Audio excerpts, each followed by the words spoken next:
Assalamualaikum warahmatullahi wabarakatuh. Selamat siang, berjumpa kembali dengan saya di mata kuliah Kritik Arsitektur. Hari ini merupakan pertemuan 3 ya, yang dimana kita akan membahas mengenai metode kritik arsitektur ya, dengan metode selanjutnya yaitu kritik interpretatif ya. Silahkan menyimak video pembelajarannya dengan baik.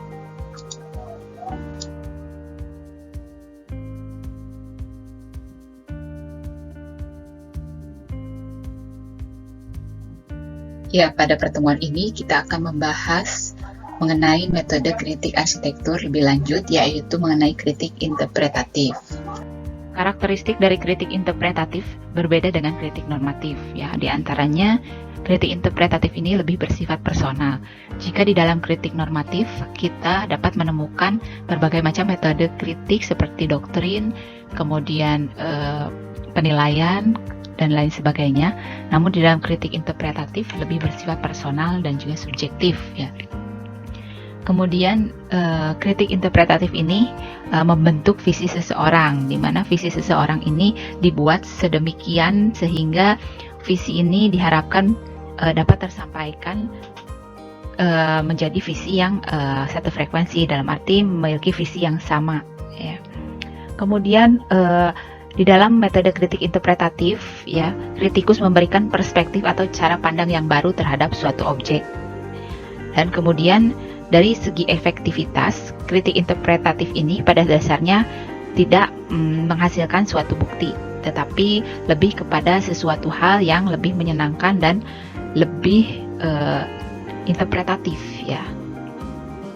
Metode kritik interpretatif ini terdiri dari 3 bagian, ya, 3 jenis kritik, di mana yang pertama merupakan kritik advokatif, kemudian kritik evokatif, dan juga kritik impresionis.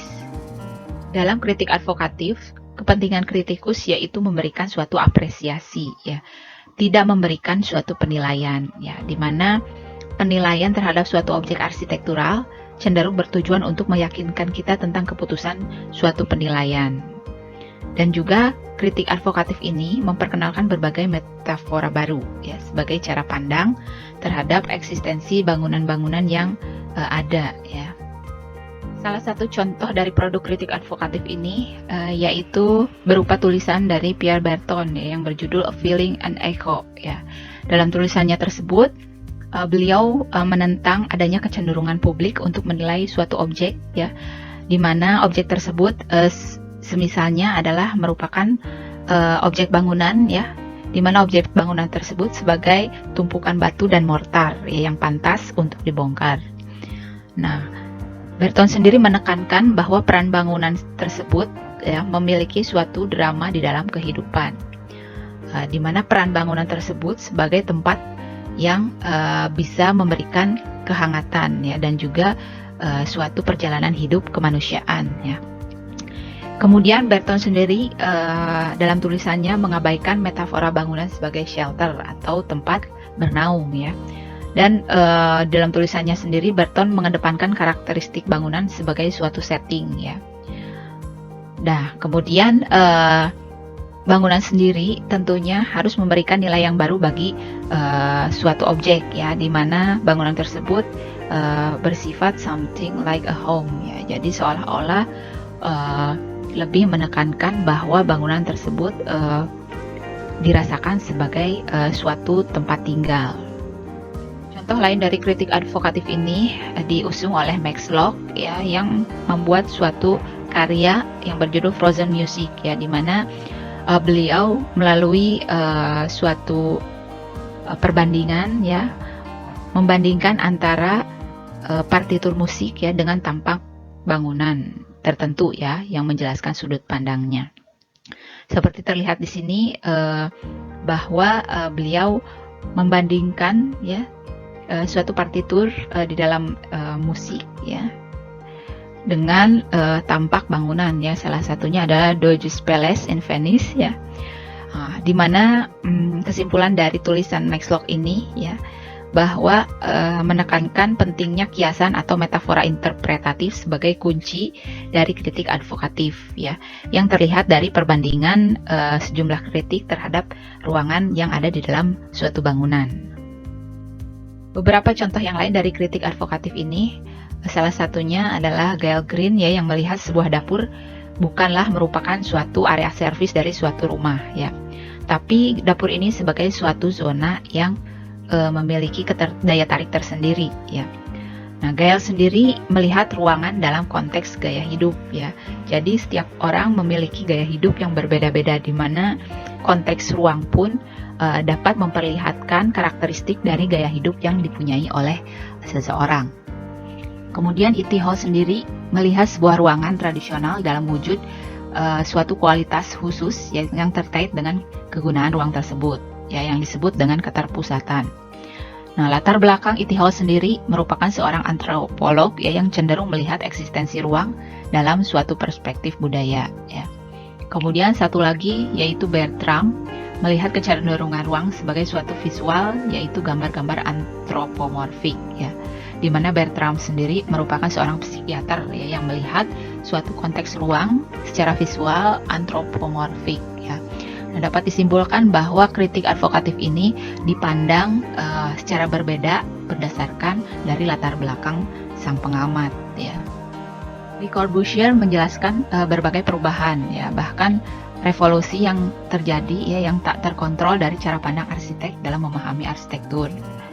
Kemudian J.M. Richards sendiri bersifat apologis ya, di mana dalam melihat suatu polemik ya, kritisasi ini terkait dengan suatu pergerakan gerakan modern ya, modern movement di dalam arsitektur ini.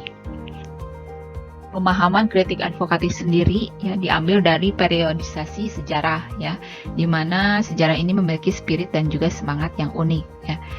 Tugas sejarawan sendiri sebagai interpreter yaitu mengidentifikasi suatu spirit dan fenomena yang muncul, dan juga tentunya memperkuat serta memanifestasikannya dengan cara mereduksi kuantitas dari bahan-bahan informasi historik ya, sehingga dapat diolah menjadi pernyataan yang bersifat polemik.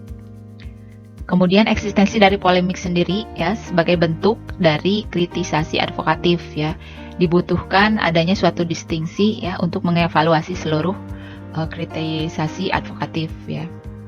Jadi apakah kunci dari kritisasi advokatif ini tentunya diambil dari pendekatan metafora ya, dengan memandang suatu objek sebagai suatu kepantasan retoris ya, dan juga merupakan bagian dari suatu visi paradigmatis yang komprehensif ya, untuk melihat suatu kasus dalam skala besar.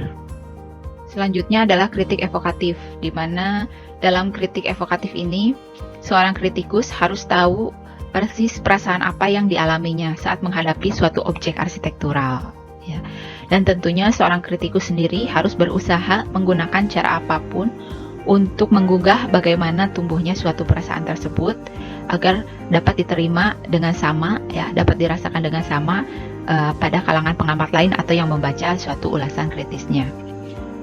Dan kritik evokatif ini tidak menonjolkan persoalan benar atau salah, tetapi terkait dengan suatu pengalaman. Kritik evokatif ini juga dapat dituangkan menjadi semacam puisi ya. Salah satunya adalah karya dari John Robert Colombo yang berjudul Sign of the Station, di mana puisi tersebut menceritakan tentang tanda-tanda yang ditemui pada suatu objek ya, dan juga memancing dikeluarkannya tanggapan untuk para pembaca tentang sejarah perjalanan dan juga kebanggaan dari suatu kebangsaan ya. Kemudian contoh lain dari kritik evokatif ini dituangkan dalam bentuk produk fotografi ya. Tentunya produk fotografi ini lebih diterima oleh kalangan masyarakat. Nah, produk fotografi ini tentunya adalah tujuannya untuk memancing munculnya tanggapan sebuah emosional ya pada foto ya, di mana foto sendiri ya dapat mengisolasi detail-detail tertentu dari suatu lingkungan yang ingin diekspos ya. Contoh lain dari aplikasi metode ini adalah intensifikasi gambar, yaitu menyatukan ya atau memaparkan, memperlihatkan bahwa intensifikasi gambar ini ditujukan untuk memancing rasa amarah atau rasa kritisasi ya terhadap suatu pergerakan atau keadaan yang bertentangan dengan suatu peraturan ataupun bertentangan dengan emosi yang diterima oleh pengamat maupun pembaca ya. Kemudian metode cropping ya, di mana cropping ini adalah metode yang memperlihatkan elemen-elemen yang menarik perhatian dan menonjolkan hal-hal yang sifatnya kontras ya, seperti misalnya cropping dari bentuk detail dari bangunan-bangunan yang bersifat ornamen ya, ornamen. Jadi memperlihatkan detail-detail ornamen ya yang menonjol yang terlihat di dalam suatu bangunan. Dalam metode kritik evokatif ini juga menekankan juxtaposisi ya, jadi perbandingan antara pertentangan-pertentangan yang sengaja diperlihatkan oleh pengamat terhadap suatu bangunan ya. Salah satunya upaya juxtaposisi ini adalah memperbandingkan suatu objek ya, kecil besar atau natural dan juga artifisial ya, yang tentunya lazim untuk ditonjolkan ya. Salah satunya misalnya kritik terhadap bangunan Harewood House in Yorkshire ini ya, dimana dalam sejarahnya bangunan ini merupakan bangunan histori ya, yang dimulai pembangunannya karena adanya unsur perbudakan di dalamnya ya, dimana banyak sekali dikritik ya dalam hal bangunannya ini sendiri. Teknik lain dari kritik evokatif ini menggunakan medium grafis ya, dengan teknik ethereal ya, yaitu gambaran dari suatu kondisi yang tidak lazim ya, atau unearthly ya. Contohnya dalam bentuk gambar atau foto ya, yang menunjukkan suatu bangunan ya yang diselimuti oleh badai salju ya, atau ada juga yang secara sengaja dikaburkan atau di blur ya, untuk menyamarkan konteks yang telah dilihat sebelumnya ya tentang lingkungan tersebut ya. Dan ini juga bisa dirasakan bahwa medium grafis juga memperlihatkan bahwa gambar tersebut merupakan cerminan dari suatu memori ya, tentang misalnya suatu kejadian ya yang terjadi di dalamnya, apa yang kita rasakan ketika kita berada di dalam situasi tersebut ya, bagaimana suasana dari dinginnya salju ya, keadaan basah atau dingin dan sebagainya. Kemudian ada upaya lain ya, di mana kritik evokatif ini juga mengekspos sesuatu dari masa lampau ya, tempat-tempat yang eksotis dan dengan suatu proses yang natural ya. Teknik lain dari kritik evokatif ini juga adalah moment of truth ya, yang mengindikasikan terjadinya suatu transisi ya di dalam suatu momen bersejarah ya, seperti misalnya pengambilan foto ya seperti ini ya, di mana salah satunya merupakan foto ya yang memperlihatkan suatu bangunan ya yang dihancurkan atau dibongkar ya, untuk dikembangkan menjadi suatu kompleks lingkungan yang baru. Kesimpulan dari kritik evokatif ini adalah memunculkan tanggapan emosi ya yang diinginkan oleh pengamat ya terhadap pembaca ya. Jadi pengalaman emosi di dalam kritik evokatif ini merupakan salah satu tujuan yang ingin dicapai oleh kritikus terhadap pembaca ya, menyangkut objek yang dikritisinya.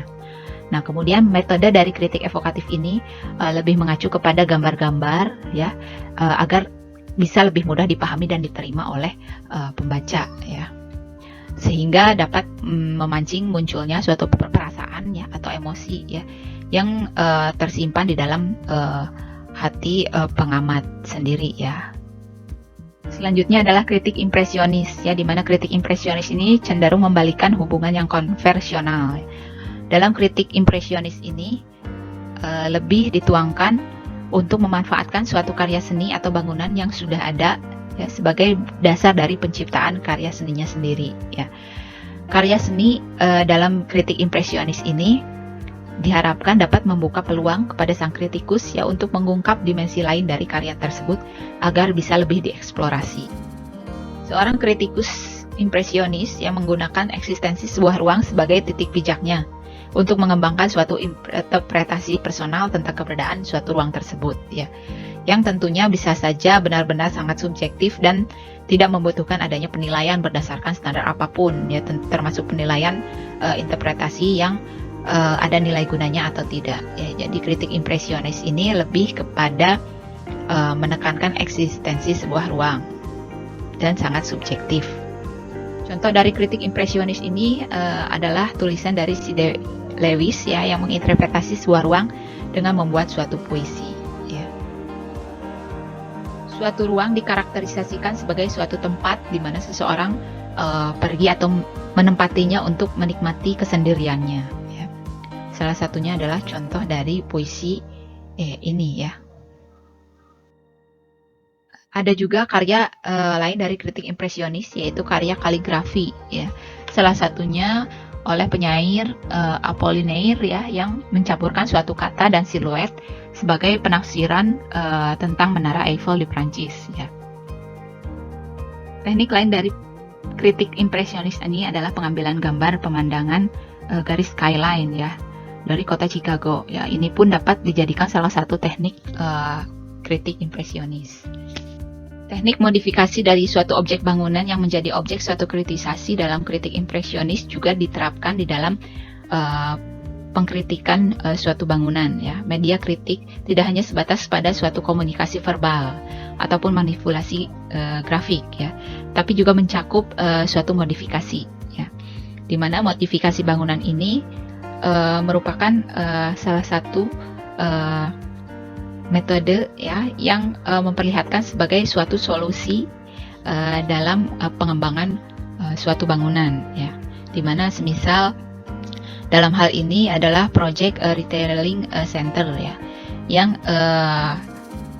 dimodifikasi ya untuk menjadi suatu bangunan ya yang berbeda ya, yang berbeda dalam hal material bangunan ya, yang dibedakan dengan cara menampilkan suatu teknik-teknik material bangunan yang berbeda. Subjektivitas dari suatu kritik impresionis ini sangat besar ya, di mana para pengamat sendiri menilai bahwa kritisasi dalam kritik impresionis ini merupakan suatu proses evolusi ya, untuk meningkatkan lingkungan binaan ini menjadi suatu pengembangan karakteristik kritik ya, yang lebih mengedepankan nilai atau manfaat dari aktivitas kritik tersebut. Contoh lain dari metode kritik impresionis ini ya, pada karya John Betjeman ya, di mana dalam karyanya tersebut ya ditekankan bahwa beliau memaparkan suatu bentuk kritisasi yang paralel ya, di mana salah satunya adalah mengungkapkan ulasan tentang sejarah dari rancangan kapal-kapal ya yang berbentuk kritik deskriptif dan juga advokatif ya, serta adanya visi impresionis ya pada bangunan chapel ini ya. Metode kritik impresionis ini menyebabkan bias dalam diri para pengamat ya. Oleh karenanya, upaya menghadirkan analisis yang objektif dan komprehensif menjadi semakin sulit ya. Kritisasi yang impresionistik ini secara khusus sangat efektif dalam hal membuat suatu objek yang dikritik lebih mudah untuk diingat atau setidaknya untuk menghibur. Salah satunya adalah membentuk karakteristik dari kritik impresionis ini dengan adanya slogan-slogan yang lucu-lucu ya, yang menghibur para pembacanya sendiri ya, seperti misalnya sebutan untuk bangunan ya yang terlihat seperti suatu bentuk kerang ya, di mana kerang tersebut ya dikatakan dengan slogan The Pregnant Oyster ya pada bangunan suatu terminal ya, terminal di New York ya, yang dalam hal ini ya kritikus sendiri memang bertujuan agar bangunan ini lebih diingat oleh masyarakat ya, dengan adanya slogan-slogan yang unik. Seperti ini juga ya yang menariknya dengan sebutan bahwa bangunan ini ya merupakan the battleship ya, jadi salah satu bentuk bangunan dengan slogan battleship. Kemudian ada juga yang lain ya dengan sebutan bangunan yang terkenal ini dengan sebutan The Genial Robot ya. Jadi ketika kita mencari bangunan tersebut ya, masyarakat sekitar akan lebih mengetahui sebutan untuk bangunan tersebut ya, karena lebih mudah diingat dan juga lebih mudah diketahui oleh masyarakat sendiri. Ada pula kritikus yang menampilkan suatu animasi kartun ya dalam mengkritik suatu objek arsitektur ya. Seperti misalnya ini ya yang membuat suatu bentuk karya animasi ya, berupa komik atau berupa percakapan dan gambar ya, yang lebih visualisasi dapat diterima oleh masyarakat, tentunya masyarakat awam itu sendiri ya. Kemudian seperti ini pula ya, dengan bentuk gambar-gambar ya yang unik ya, yang dapat diserap dengan mudah oleh masyarakat awam. Penggunaan impresi metaforikal ini juga sebagai suatu refleksi dari prinsip dasar yang sebenarnya ya, yang terjadi di dalam kritik impresionis ini ya. Jadi bukan merupakan sekedar petualangan imajinatif.